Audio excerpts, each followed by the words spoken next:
This is for the dreamers, the doers, and the straight shooters. Welcome to the $1 Million Podcast, where we cut through the noise and get real about what it takes to succeed. Hosted by Ramneek Wayne. Here we redefine influence. No fluff, just candid $1 million success stories. Turn your ambition into action and your passion into profit. Influence with purpose. Welcome to the $1 Million Podcast. Today with me is Adam Long. Adam Long is from Sydney, and I get to know him from the Social Impact Hub, and he's doing such an amazing job within the community. He's the founder of Conscious Step, raising $88 million for the charity. Not quite that much, but a couple of mil. Yeah, I'll leave it with Adam Long. So Adam, you would like to tell me more about yourself today? Yeah, really great to be here. Look, I always wanted to be an inventor. Had this romantic vision of the 1960s when you'd go into the garage and come up with some gadget that would change the world. And pretty quickly learnt that it's not gadgets that are changing the world, it's organizations and the way you bring resources together. So I've had a career across multiple social enterprises, built multiple businesses, had a couple of wins, a couple of losses, a couple of draws, and a few that keep going. Thanks again for coming on the $1 Million Podcast. And the $1 Million Podcast is about to changing the definition of influencer within the youth. And when I say influencer word, what's coming in your mind? Well, the colloquial version of it is pretty much anyone with a social media following, whether it's real people or bots. You just get a few zeros after that follower number, and that's an influencer. When you was growing up, let's go to Adam when he's 20-year-old. So what was the influencer for you, and what was the role model for you? What was the definition like? That's interesting. So early role models for me include Danny Almagor, who was the founder of Engineers Without Borders, or James Moody, who was a very talented engineer on a TV show called The New Inventors. And what's interesting about both of those mentors is they're both people that later in my career, it occurred to me, you can actually reach out and connect with your mentors. And one of them invested in one of my earliest businesses. One of them ended up being a client, and I helped James Moody launch Sendle quite a few years ago. So for me, a role model is somebody who's living the life that I want to live. Certainly those two are examples of that world. And it turns out you can get in touch and meet them. Another question I have for you, Adam, like the dream big definition, because right now in the culture, quick rich schemes are going on around.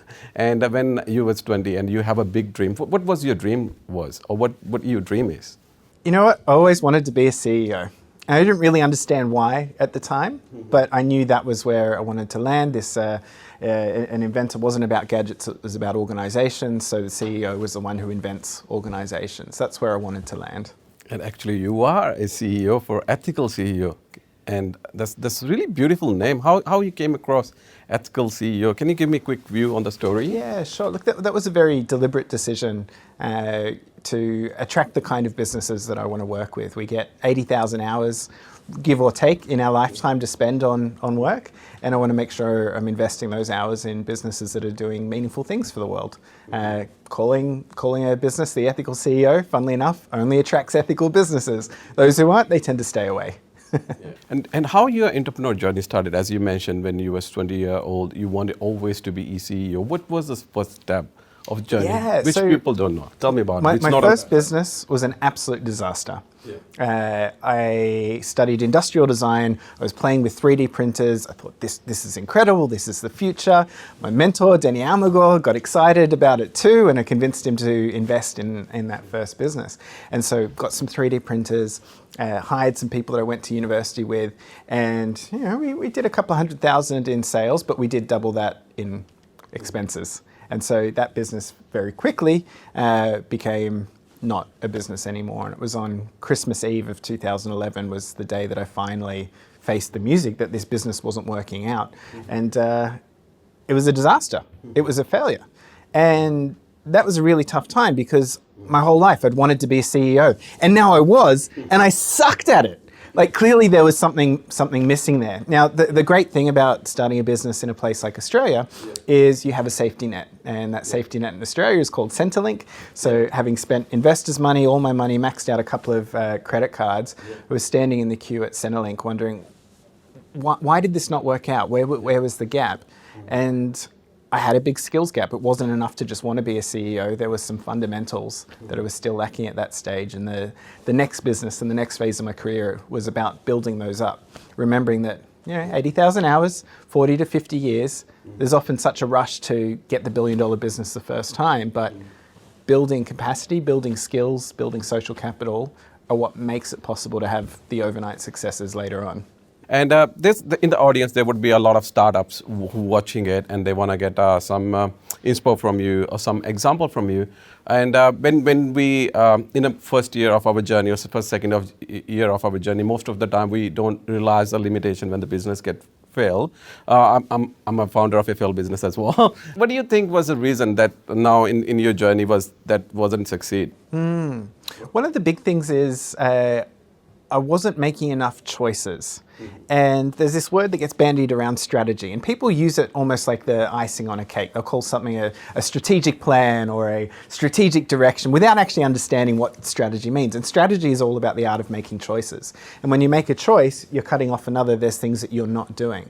Now, my first startup wasn't lacking in ideas. We had lots of ideas. We had so many ideas, we weren't getting enough of them done quickly enough. And so we drowned in our own creativity because that's what I thought you were supposed to do, have lots of big ideas and sit back, but turns out execution matters more.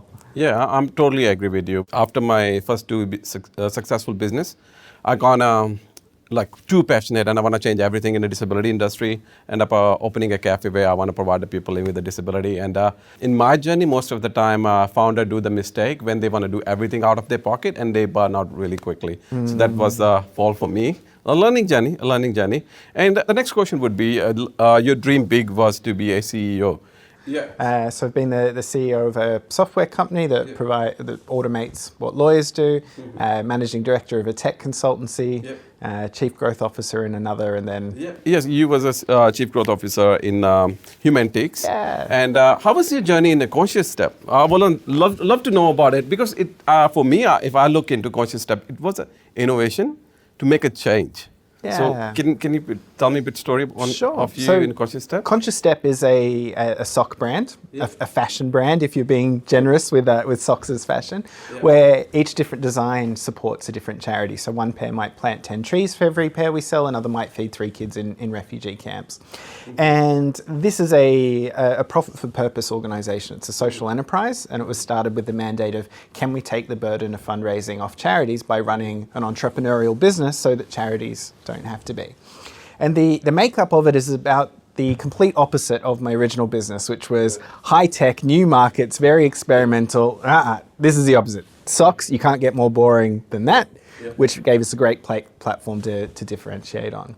So I was a little bit shy after that first business didn't work out, and a lot more cautious going into this one. So before we went and designed a great brand and ordered thousands of socks and had a big launch party, we started really small. And what we did was go to a cheap store down the road, bought some socks, not even our own, just someone else's socks, and we got them embroidered with the symbols representing the Millennium Development Goals. And then we made some packaging on the computer, hand cut it out, set up at a market stall, and just started talking to people, asking them, hey, would you buy these? Would you buy them for you? Is it for someone else? Would you pay $5? Would you pay $50? What really matters for you? And that was the test that gave us enough information to then run a much larger crowdfunding campaign where we pre-sold enough socks to order our first minimum order quantity. That gave us a business case to take to investors. And from there, the business has built over several years. There's now a team that run that out of our head office in New York. And I go to a board meeting every so often. That's about all I need to do these days. Oh, that's great hearing it. And like what I'm learning from here is like you're really great adopting new ideas and the new work skill as well. So looking at your profile from a founder for organization in the printers and going to Conscious Step, adapting really quick. How was your journey with the Humanities? Because you did a different role there for Chief Growth Officer. How was it? Yeah, so in each of the business I've been in, my role has been strategist, sales, marketing, but the underlying capability and building that. I don't start businesses on my own. I don't have the motivation for it, and I like working with people that have different skill sets with I. So jumping into Humanities was a great way to help another social enterprise that's done really incredible things. So Humanities is a competitor to Eventbrite. It's a ticketing platform. And the difference there is that when people use Humanitix instead of Eventbrite, all the profits from booking fees go to charity. So what I like about that organization is that Humanitix is a charity, but it runs like a well-oiled Silicon Valley startup. It's the daily discussion is about competition, better product, better ways of servicing customers, but the end result is more education for girls in disadvantaged countries. That's amazing achievement and like such an amazing idea which they put in an organization and have it running. From there, think I'm in my head. Really want to ask you, what have you keep going? Because you say like you're not the person who will do startup or be a founder, but you end up co-founder and CEO for a lot of ventures. What have you keep going? I keep going when I get excited about something. So I usually split my time 70-20-10. 70% of my time is focused on building one business. 10% is on whatever maintenance needs to happen for businesses set up previously, which might be being the director role, going to board meetings. And it's that 20% where I'm mentoring, I'm speaking at events, I'm getting involved in programs with other entrepreneurs, so that I'm seeing about 1,000 pitches a year of new startup ideas.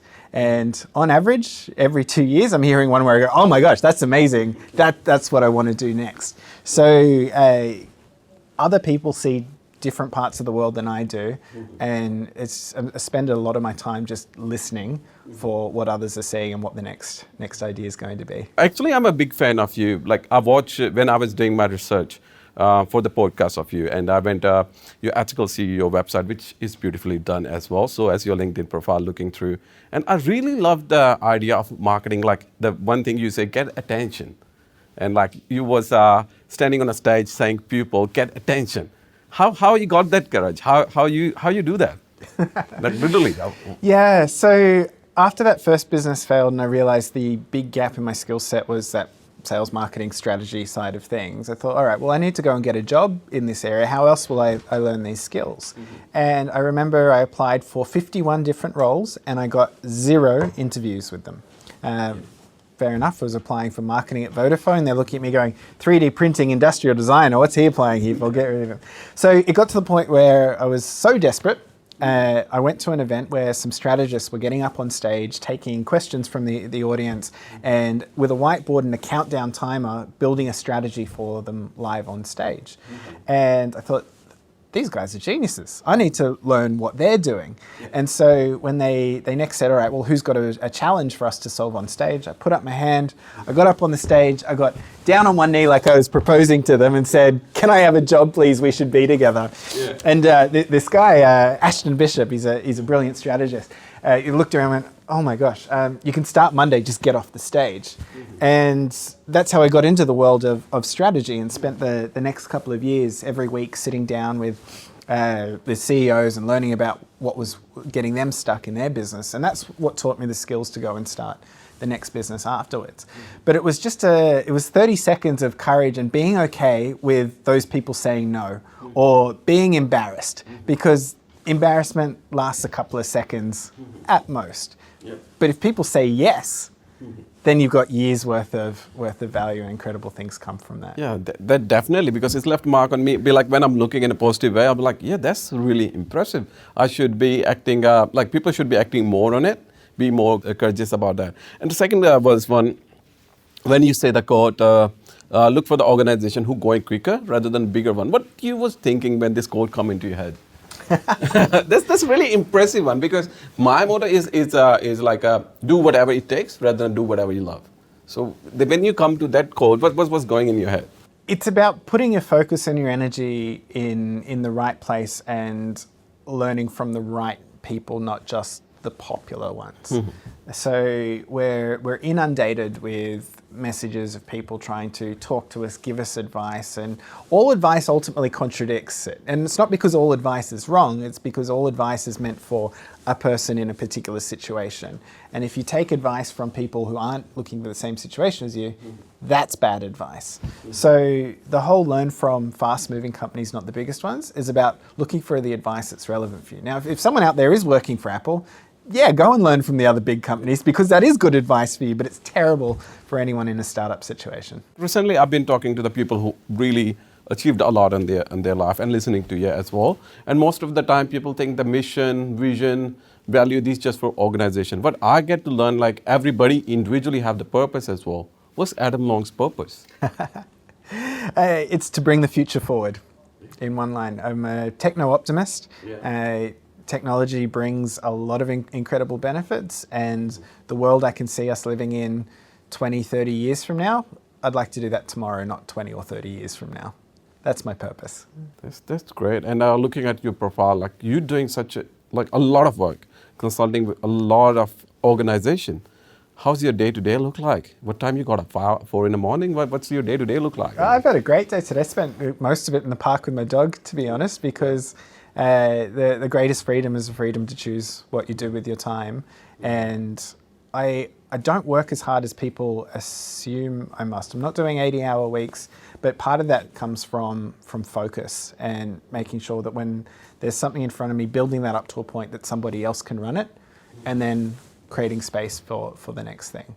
So for me, a marker of success is not how busy someone is, it's how unbusy they are. Great. And when you talk about like you're hearing 1,000 pitches ongoing, amazing for the audience to learn as well. What was the most pitch who impressed you ever? What the key points you look into when you hear any startup pitch? There's a couple of things I like in a startup, and this is my profile. It'll be different for other people, but for me, I like to see a pathway to selling before anything needs to be built. In the business-to-business world, often you can get a contract with a company off the back of a PowerPoint that represents a vision, and you can sell that before you actually go and hire software developers to build what you're actually selling. The crowdfunding for the socks is another example of that. So that kind of validation that comes from actual sales before you build anything, that's number one. Number two is making sure it's actually got an impact on the world. Business for business sake doesn't interest me. Business is a way of shaping the world to the way I want it to be, because that's the kind of world I want to live in. That's what interests me. I love bushwalking. I can't protect forests on my own. That takes collective effort, and business is a tool for harnessing that collective effort. And like now here is getting amazing. So listening to you and getting to know more about you. And actually, you're creating another definition of social impact for me as well, because when I look at the social impact, not what I see in the sector currently, and Australia is really big on the social impact. People running cafe with a meaningful purpose, and people doing volunteer work to giving back to community. And you being a part of social impact as well, giving mentoring in a social impact hub. How the ethical CEO contributing to social impact? The ethical CEO is a way of channeling my own skills and experiences to support other organizations. So in a given year, I might work very closely with 10 to 15 organizations. There's a few CEOs that I mentor, all of social enterprises. And sometimes it means going a bit deeper and maybe helping them raise some capital or prepare to enter a new market overseas. So once again, that's a choice. Now, that particular business is a solo business, and that's a deliberate choice as well. I have built 2 consulting companies. Both of them got to 40 people before I exited. But the ethical CEO, that's just me, because with staff comes an immediate treadmill of there's salaries to be paid, there's a pipeline to run, and that takes away options for making sure I'm dedicated just to the businesses that are doing the best for the world. So that's just me. I have Adam Long, who's doing such an amazing job. Done a lot of amazing work in the sector as well, especially Conscious Step. What challenges Adam Long faced in this journey? What's the biggest challenge? We'd love to know. Oh my gosh, where to start? There's been so many. So first one was just learning the skills to start a business and making a lot of mistakes along the way. My advice for anyone starting a business is start it with somebody who started a business before. You'll knock a couple of years off the journey and just be so much faster to launch. Yeah, that would be the main challenge. The biggest challenge at the moment, so I'm looking for my next adventure and going through the 1,000 pitches. And we're in interesting times in that there's a lot of hype and a lot of pitching around AI at the moment. without changing the value that's delivered for customers. So what I'm seeing is a lot of using AI as a feature, which isn't fundamentally disruptive because the incumbent players can use AI as a feature as well as a startup can. So it's an interesting time for not seeing as many disruptive ideas, even though there's this disruptive force of AI underpinning it all. And now we're talking about the challenges of Adam Long.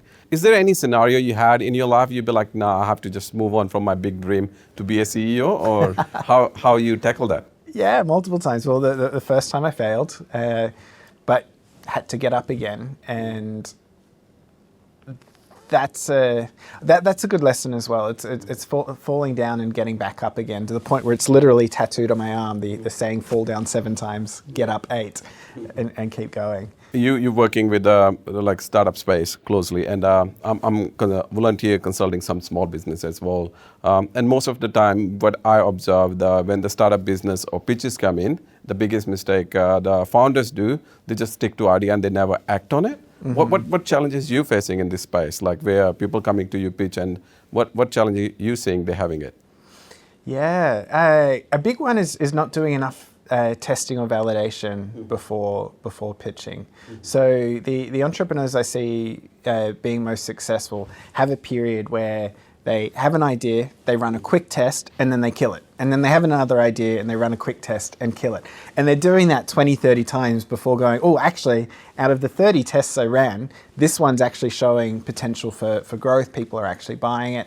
That's the way to go. There's a fixed cost challenge, a sunk cost fallacy, where somebody has an idea and then they think about it for a few months and then they quit their job to go into it. And then they think about it for a few more months. Yeah. And now there's a significant chunk of their life dedicated to this idea. And they don't want to test it so it fails, because they've dedicated so much of their life to it. So speed of testing and killing ideas is incredibly valuable. Yeah, if you're listening to Adam Long and you're at a startup space and you have an idea, keep testing it. Keep testing it till it succeeds. That's I think for me to take away from there. So ever you thought about writing a book? Because it's really impressive. Because when I connected with you, had a conversation with you, and getting to know your journey, ever you plan to write a book on it about your There journey? is a book in progress. Yes. It's called Getting People to Give a Fuck. And one of the challenges I see in the social enterprise space is people are building a meaningful business that has impact, and they say, look, I'm doing this great thing for the world. Why aren't the customers rushing in? Why aren't the sales rushing in? Shouldn't people just want this? And just because your business is doing good doesn't mean it exists in a vacuum. There's competition out there. And what I'm encouraging social entrepreneurs to learn is the hard-edged commercial lessons that others are using, so that you can actually get people to give a fuck. Because people don't give a fuck, not because they're bad people, they're just already giving a fuck about so many other things in their life. Sorry if you've got to use the bleep button a few times in this segment. People's minds are full. They have things they care about. There's people in their life they care about. So if you want people to come and care about the thing that you're working on, well, there's lessons you can learn from the world of marketing. So where are you looking yourself after finishing that book in the next 10 years? Because you've done such an amazing job till now in experience, but where are you looking yourself in the next 10 years? Yeah, so looking to work with more social enterprises, and each one that I mentor at the moment, for example, very, very focused on a particular niche. And well, there's a lot of niches where the world could do with a hand, so the more the better. So let's take it back, the journey when you started to build $1 million business, or you've been working $1 million business. What example or scenario somebody can take if they're trying to build $1 million business? Let's say 3 values what somebody should have if they're going to build $1 million business. If I break this down into some advice, it's start with people who've run a business like this before. It will speed you up. They are out there. They are waiting for you to partner with them. Make sure you're working on something where people will buy before you build it, and then surround yourself by people smarter than you. I was listening when you was talking on the World Economic Forum. It was nice hearing you follow the company who is growing quick, not the bigger one. Where this quote come in your head from? It's the speed of growth matters more than the size of the growth. And certainly for an early stage business, looking at large successful companies and trying to copy them is actually a terrible idea. Yeah. Don't try to be like Apple. Don't try to be like Nike. Yeah. Try to be like the business that's only 2 years old but has gotten to where they are very, very quickly. They're the ones you want to learn from, not the established players. Actually, that quote set in my head as well, because when I'm going to get back, I'm going to ask my CEO, Evangeline, to go check a few organizations whose competition are growing really quick rather than the bigger one, because right now we're looking at a really bigger picture. I think that's a good learning just through watching a clip of you. So yeah, if the people who want to learn from you or want to be mentor from you, so how's the thing work? How the mentoring process work for you? So I don't actually advertise myself as a mentor. They just seem to show up, and that's fair enough. That's what I did with my mentors in the early days as well. Just show up and make them an offer they can't refuse. Yeah. I think that's really beautiful learning in this podcast from you. Keep testing the business, follow your big dream, and to get into like social impact is really important. Yeah, thanks for your time, madam. Absolute pleasure. It's beautiful, nice talking to you. Lovely to meet you. And that wraps up this episode of the $1 Million Podcast. I hope you found today's insights as inspiring and actionable as I did. Remember, the journey to success is a marathon, not a sprint. And every step you take brings you closer to your goals. If you enjoyed today's show, don't forget to subscribe, rate, and leave us a review.